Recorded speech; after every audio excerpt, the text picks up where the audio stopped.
Como hemos mencionado en un material anterior, las directivas en ocasiones pueden ser ofrecidas a una familia con el propósito de que la familia precisamente no las cumpla. Este es el caso de lo que Jay Haley llama las directivas paradójicas. Este tipo de intervenciones requiere de un grado de habilidad muy especial de parte de los terapeutas y generalmente se utiliza en familias que se muestran reacias a modificar sus comportamientos, a seguir con cierta docilidad las directivas.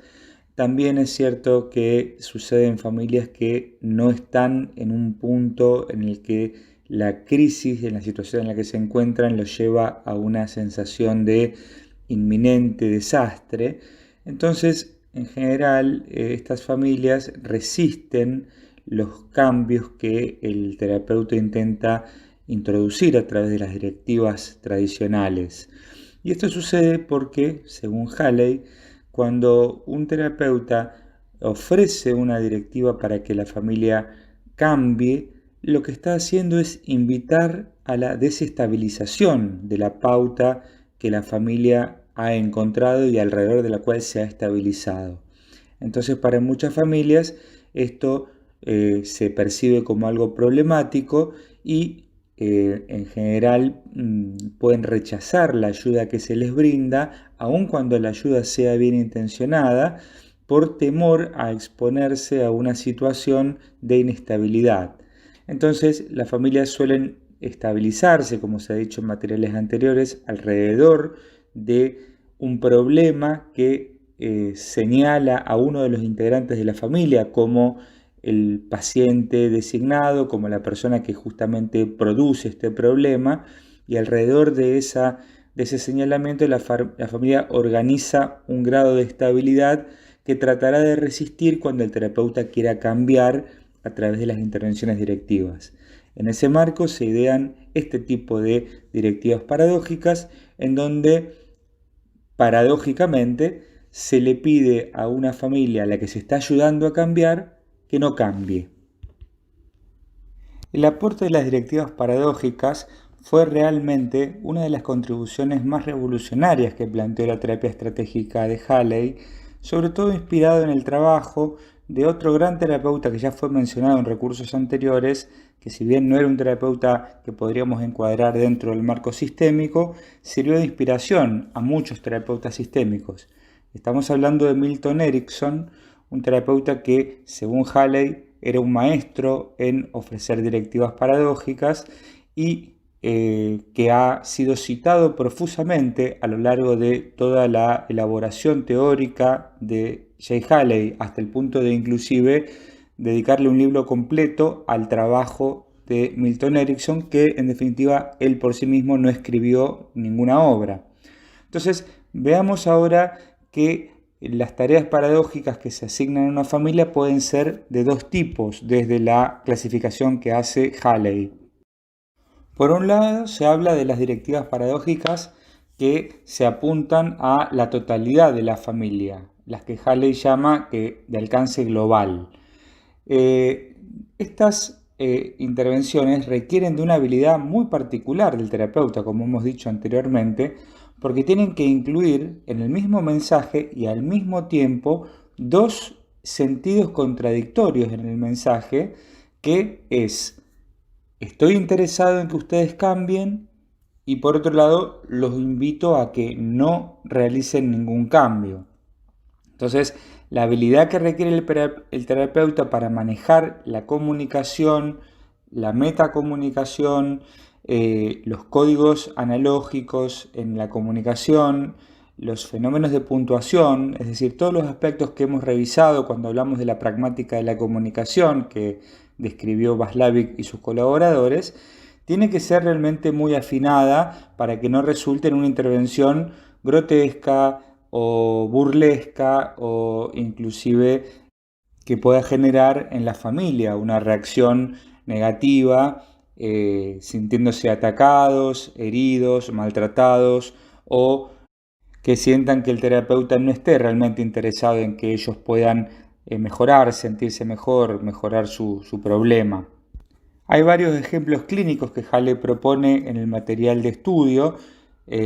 por eso nos vamos a limitar aquí a comentar los aspectos teóricos, dejando para la lectura de ese material la comprensión a través de los ejemplos que son bastante claros.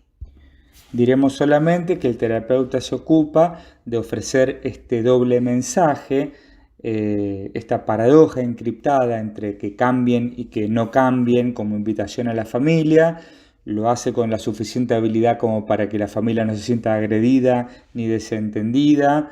Y por otro lado también lo que provoca es intentar que la familia se revele a la sugerencia del terapeuta y se esfuercen a mostrarse normales para demostrar el error del terapeuta. Esto es lo que se dice o lo que Hale plantea, que es la búsqueda del cambio por rebelión. Que la familia se revela al terapeuta para mostrarle que ellos pueden comportarse normalmente, pueden tener una vida más saludable, pueden resolver los problemas que están teniendo en el marco de la familia. Entonces, en ese caso, Hale ofrece una serie de sugerencias al terapeuta. Si la intervención fue exitosa y la familia se revela y cambia, el terapeuta lo que debe hacer en primer término es reconocer su error,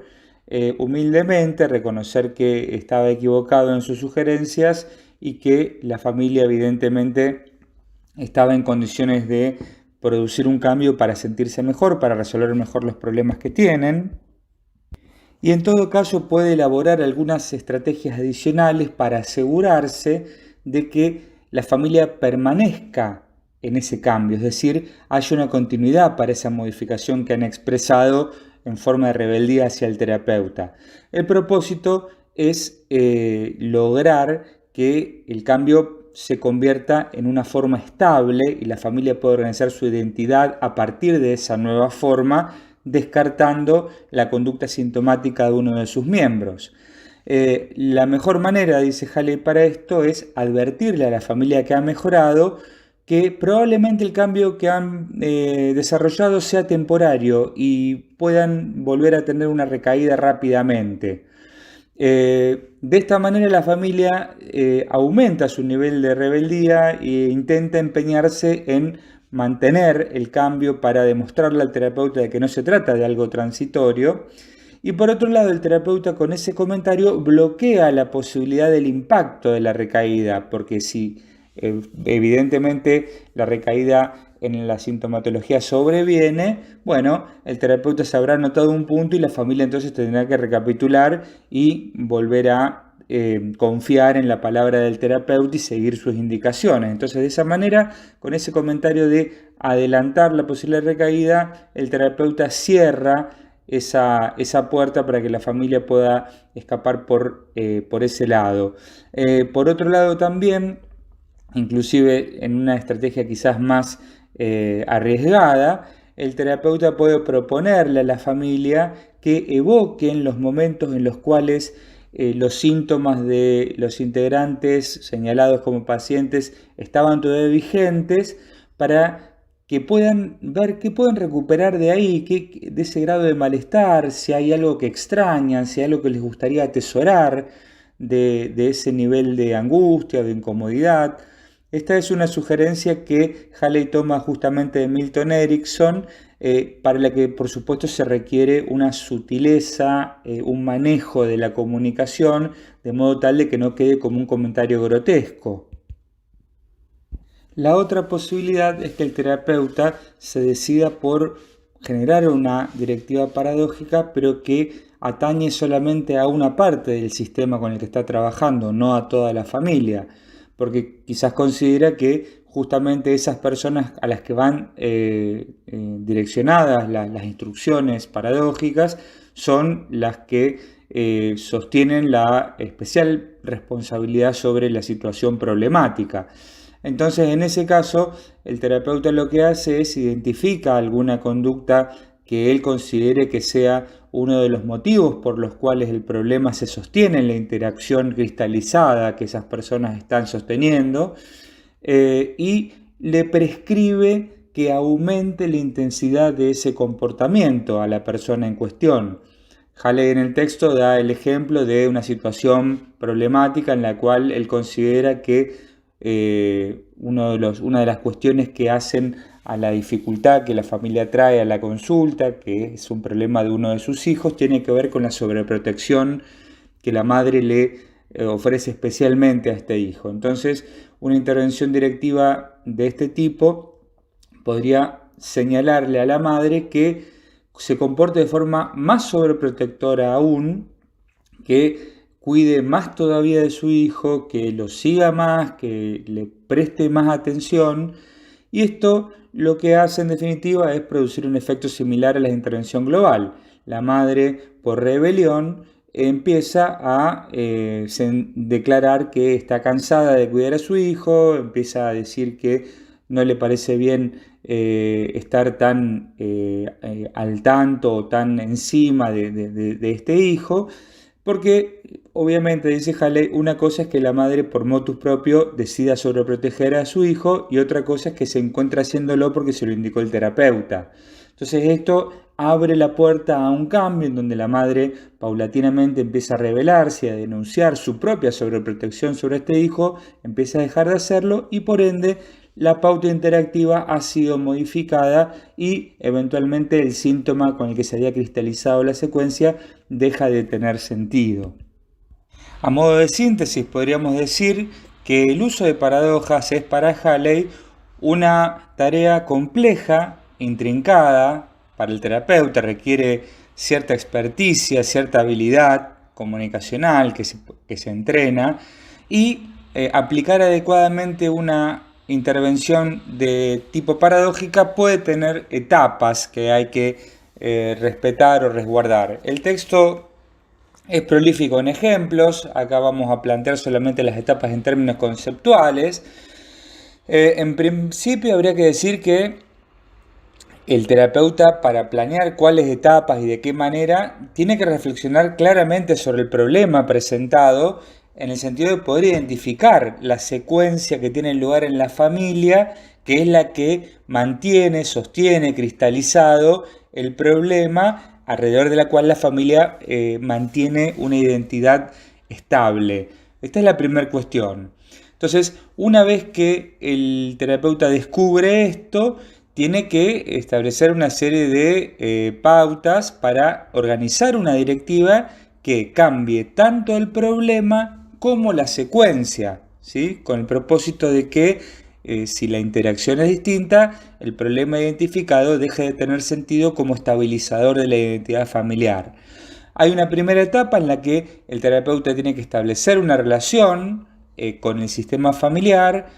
presentándose como agente de cambio. Ya ha planteado Halley, y lo hemos visto en otro material anterior, las etapas de una primera entrevista, para que la familia entienda claramente que él está ahí para producir un cambio, ¿sí? El sistema terapéutico que se conforma entre familia y terapeuta tiene como tendencia provocar un cambio, que las cosas sean distintas. La segunda cuestión, como se ha dicho, que también se desprende de la tarea de la primera entrevista, pero sobre todo de la mirada estratégica que el terapeuta tiene, es definir claramente el problema y fijar a posteriori los objetivos con claridad. ¿Qué cambios el terapeuta espera obtener a través del diseño de la intervención paradójica? Esto, por supuesto, es todo tarea del terapeuta. No confundir con las etapas de la entrevista que, como hemos visto antes, se realizan con la familia. Todo este proceso de definir etapas, el terapeuta se basa en lo que trabajó en la primera entrevista, pero más que nada las va articulando como estrategia. De ahí el nombre de terapia estratégica. La etapa 4, entonces, podríamos decir, poniéndole algún número para ordenar lo que plantea Halley, es esa intervención que el terapeuta quiere proponer de tipo paradójica, tiene que tener una explicación lógica, de modo tal de que a la familia le resulte razonable. Por más que sea paradójica, por más que en algún punto resulte chocante o pueda resultar chocante para la familia, tiene que tener una explicación lógica que facilite la aceptación de la familia. Por otro lado, el terapeuta tiene que, en la siguiente etapa, podríamos decir, ser hábil en descalificar de modo diplomático, diría Haley, a las personas que se supone que son autoridades en el problema, que son los que más saben del problema, que son los que han hecho, están trabajando en el problema, señalando, como al pasar, que todo lo que han intentado evidentemente no ha funcionado y por eso es necesario responder a esta directiva por más extraña que pueda parecer. En la etapa número 6, la etapa siguiente, hay que impartir la directiva paradójica, como dijimos antes, con todo el cuidado en la comunicación, la posibilidad de que esa comunicación incluya un doble mensaje, cierta habilidad, cierta elegancia para desarrollarla. En la etapa siguiente, el terapeuta debe observar la reacción frente a esa intervención, frente a esa directiva paradójica y mantenerse de modo firme en sostener la directiva. A pesar de las objeciones que la familia pueda plantear, a pesar de que la familia responda mejorando levemente, debe persistir en la permanencia de la intervención paradójica y a medida que el cambio continúa, en la etapa siguiente podríamos decir, el terapeuta debe trabajar de alguna manera para evitar que se le atribuya a él el logro, porque si se le atribuye al terapeuta el logro del cambio, también se le va a atribuir la recaída, es decir, la familia puede volver a recaer y entonces el culpable será el terapeuta. Por eso es importante que el terapeuta se despegue de los créditos por las modificaciones que van pasando en la familia. Debe desarrollar ahí un trabajo de cierta actuación que sea convincente. Dice Haley, lo mejor es mostrarse perplejo ante la mejoría, insistir en la directiva paradójica y cuando la gente mejora, hacerse el que uno que no entiende, porque el objetivo de este tipo de terapias no es el insight, no es que la familia entienda lo que está pasando, el terapeuta no describe abiertamente su estrategia porque sabe que si abre su estrategia a la familia se va a resistir o va a encontrar motivos para discutir eternamente sobre la estrategia o van a plantear que no están de acuerdo. Entonces, el planteo de lo estratégico acá tiene que ver con que todos estos pasos corren por cuenta y orden del terapeuta y la responsabilidad en la eficiencia o no de la intervención es del terapeuta y del estilo y la calidad con la que logra la intervención. Que por otro lado tiene que ser una intervención simple, sencilla. La tarea tiene que ser posible de realizar por la familia en el tiempo que la familia tiene, en la situación socioeconómica, política, cultural en la que la familia se desenvuelve. Las tareas tienen que ser claras, realizables, ¿sí? Pese a lo paradójico, tienen que ser cosas realizables. Y muchas veces, dice Haley, en el desarrollo de una intervención paradójica, a veces la negociación de la misma tarea o de la directiva o que la familia se disponga a cumplir la tarea ya es suficiente para que la familia reorganice su secuencia interactiva. Entonces el terapeuta tiene que estar muy atento a todo el proceso de establecimiento de la directiva paradójica para poder hacer lugar a los resultados, que verdaderamente no sé si estamos consiguiendo explicar con detalle la complejidad de todo este proceso. Haley dice que las directivas paradójicas son en sí un enfoque, más allá de que aquí en este material lo incluye como un tipo de directivas dentro de su terapia estratégica. Él en ese momento, en el año 76, estaba desarrollando una modalidad de terapia exclusivamente con intervenciones paradójicas, con la que en ese momento era su esposa, Chloe Madanés, que también es una figura importante en la terapia estratégica. Entonces, es muy complejo realmente, quizás es muy importante entender que el impacto y el resultado clínico de estas intervenciones ha hecho que se hagan famosas, que intervenciones que son desarrolladas en la década del 70 permanezcan hasta el día de hoy en el acervo de las terapias sistémicas y de otras terapias, por el impacto clínico y el resultado clínico que tienen realmente.